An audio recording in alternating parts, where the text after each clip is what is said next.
Kita mulai dari bab 1 yang berjudul Pengantar Ilmu Geografi. Tujuan pembelajarannya di sini, kalian dapat mendeskripsikan pengertian geografi. Yang kedua, kalian diharapkan dapat mengidentifikasi konsep dan pendekatan penelitian dalam geografi. Dan yang ketiga, kalian diharapkan dapat menyebutkan 4 prinsip geografi. Pengertian geografi menurut asal katanya. Geografi itu berasal dari bahasa Yunani geo yang artinya bumi dan grafi atau graphian yang berarti pencitraan atau pelukisan. Jadi menurut asal katanya geografi itu adalah ilmu yang melukiskan atau mencitrakan tentang bumi sebagai tempat hidup manusia. Di sini ada pengertian geografi menurut beberapa ahli. Yang pertama ada dari Bintarto. Menurut Bintarto, geografi itu merupakan ilmu yang mencitrakan, menerangkan sifat-sifat bumi, serta menganalisis gejala alam dan penduduk. Yang kedua, menurut Alexander, geografi itu merupakan studi tentang pengaruh lingkungan alam pada manusia. Yang ketiga, menurut Hartshorne, geografi itu merupakan ilmu yang berkepentingan untuk memberikan deskripsi yang teliti dan beraturan tentang sifat variabel dari permukaan bumi. Yang keempat, menurut Yates, geografi itu merupakan suatu ilmu yang memperhatikan perkembangan rasional dan lokasi dari berbagai sifat yang beraneka ragam di permukaan bumi. Yang kelima, menurut hasil seminar dan lokakarya Ikatan Guru Indonesia, geografi merupakan ilmu yang mempelajari persamaan dan perbedaan fenomena geosfer dengan sudut pandang kewilayahan atau kelingkungan dalam konteks keruangan.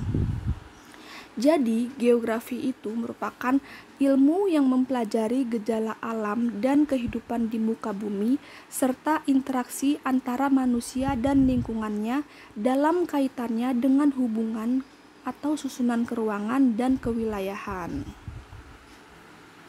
Jadi, di dalam geografi ini mempelajari tentang bumi dan manusia kaitannya dengan lingkungannya. Secara umum, ruang lingkup kajian geografi menjawab pertanyaan berikut, yaitu apa atau what. Dalam arti ini, ketampakan atau kejadian, proses gejala, struktur pola, dan fungsi di permukaan bumi. Di mana atau where itu dalam arti situs, site, letak, dan persebaran di permukaan bumi. Misalnya, apa yang terjadi di daerah Sulawesi Selatan. Terus di mananya? Di mana tepatnya lokasi bencana itu terjadi. Selanjutnya ada berapa panjang, berapa lebar, berapa jauh, berapa dalam, berapa tinggi, berapa miring, berapa lama, dan berapa banyak suatu fenomena. Jadi jika terjadi fenomena di daerah-daerah di muka bumi ini, geografi dapat mengkaji berapa panjang sungai yang terdampak, berapa lebar jalan yang terdampak dari fenomena bencana alam tersebut, dan lain-lain. Terus selanjutnya ada mengapa atau why, kronologi dan deskriptif suatu fenomena terjadi. Misalnya terjadi fenomena angin topan. Nah, geografi itu berusaha untuk menjelaskan mengapa fenomena angin topan itu terjadi. Selanjutnya bagaimana atau how, penjelasan tentang struktur pola, fungsi, dan proses gejala. Jadi di sini bagaimana itu menjelaskan tentang bagaimana cara proses gejala tersebut. Misalnya bagaimana angin topan itu terjadi, nanti ada proses-prosesnya gitu. Yang selanjutnya ada kapan atau when, yaitu waktu lampau, sekarang, dan yang akan datang. Kapan ini berkaitan dengan waktu terjadinya bencana tersebut.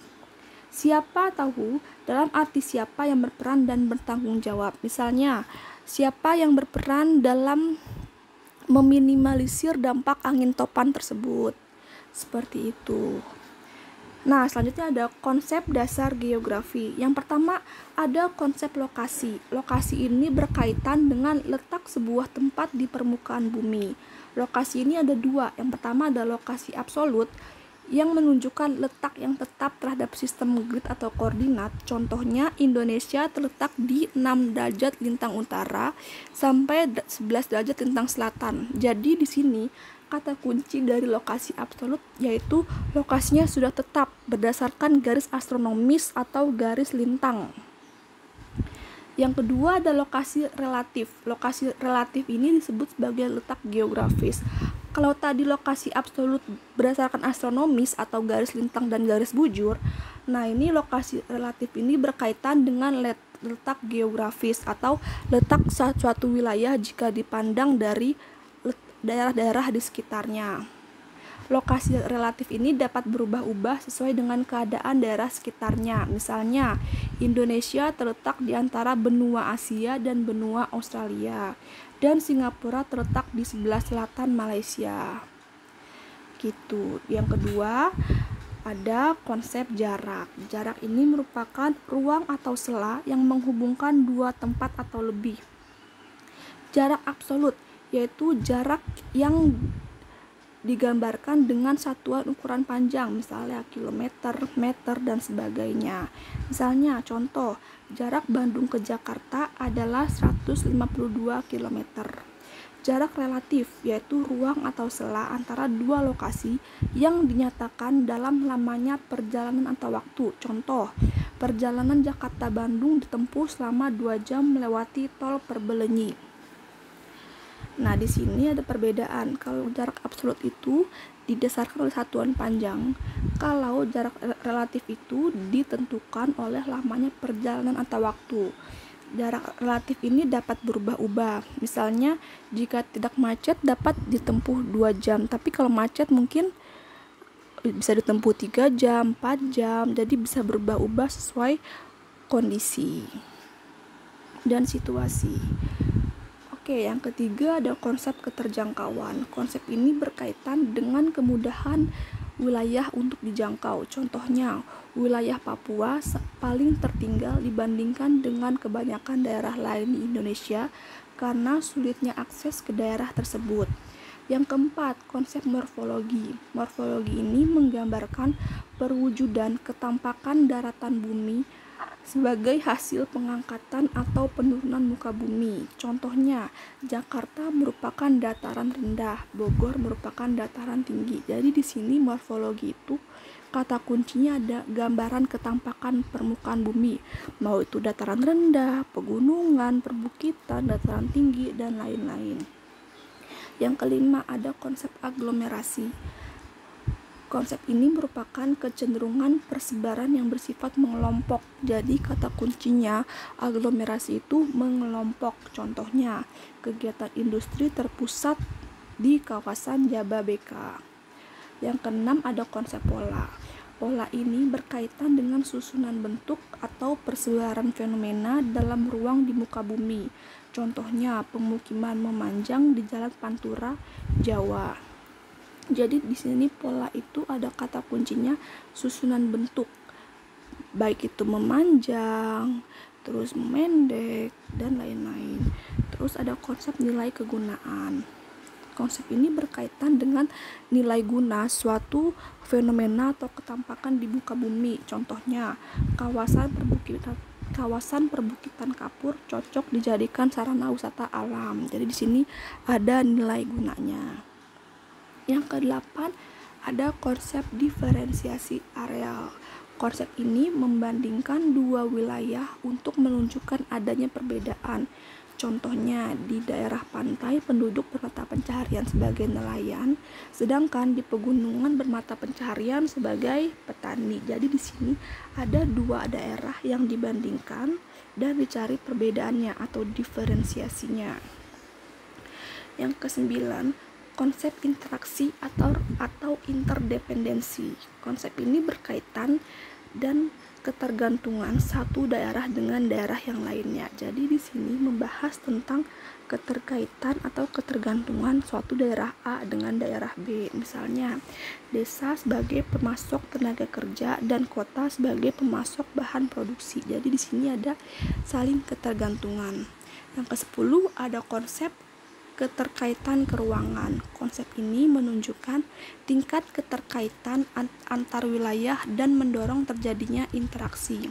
Contoh, lalu lintas di Jakarta selalu macet karena adanya mobilitas pengelaju pekerja yang tinggalnya di Jabodetabek. Jadi di sini ada keterkaitan antara macet dan pengelaju atau pekerja yang tinggalnya di Jabodetabek. Oke, di sini tadi ada konsep yang jumlahnya ada 10. Di sini ada pendekatan yang jumlahnya ada 3. Yang pertama ada pendekatan keruangan atau spasial. Di sini peneliti akan mengkaji kesamaan atau perbedaan suatu fenomena geosfer lewat aspek keruangan, misalnya karena faktor lokasi, kondisi alam, dan kondisi sosial. Jadi di sini hal-hal yang terkait dengan ruang di permukaan bumi itu dikaji, baik itu lokasinya bagaimana, kondisi alamnya bagaimana, kondisi sosialnya. Terus yang selanjutnya ada pendekatan ekologi. Di sini peneliti akan mengkaji hubungan antara manusia dan lingkungannya. Contohnya, terjadi penebangan hutan karena manusia yang menebang hutan sembarangan. Selanjutnya ada pendekatan regional atau kompleks wilayah. Pendekatan ini merupakan gabungan antara pendekatan keruangan dan ekologi. Jadi di sini pendekatan keruangannya yaitu adalah daerah yang rawan banjir. Pendekatan ekologinya maka akan dibangun fondasi yang lebih ditinggikan, dan jika digabungkan akan ada pendekatan regional yaitu membangun rumah yang rawan banjir, maka fondasi akan lebih ditinggikan. Oke, selanjutnya ada prinsip-prinsip dalam geografi. Yang pertama, ada prinsip interrelasi. Prinsip ini merupakan suatu keterkaitan dalam ruang antara gejala yang satu dengan lainnya. Contoh, vegetasi pohon jarum sejenis pohon pinus dapat tumbuh subur di daerah dingin. Terus prinsip deskripsi. Prinsip ini memberikan penjelasan lebih jauh tentang gejala-gejala yang terjadi di muka bumi. Jadi deskripsi ini tugasnya untuk menjelaskan, memaparkan agar lebih detail dan rinci. Contohnya, tabel yang menunjukkan jumlah pengangguran di Jawa Timur. Prinsip distribusi. Prinsip ini digunakan untuk menelaah persebaran gejala dan fenomena geografi di permukaan bumi. Contohnya, persebaran fauna di Indonesia, persebaran flora di Indonesia. Selanjutnya ada prinsip korologi atau gabungan. Di sini, prinsip ini menggabungkan 3 prinsip yang ada. Contoh, dalam meneliti hujan harus diteliti dulu persebarannya atau distribusinya. Terus apa penyebabnya? Itu interrelasi, dan apa saja dampaknya itu deskripsi. Jadi di sini ada gabungan dari tiga prinsip yang sudah ada. Oke.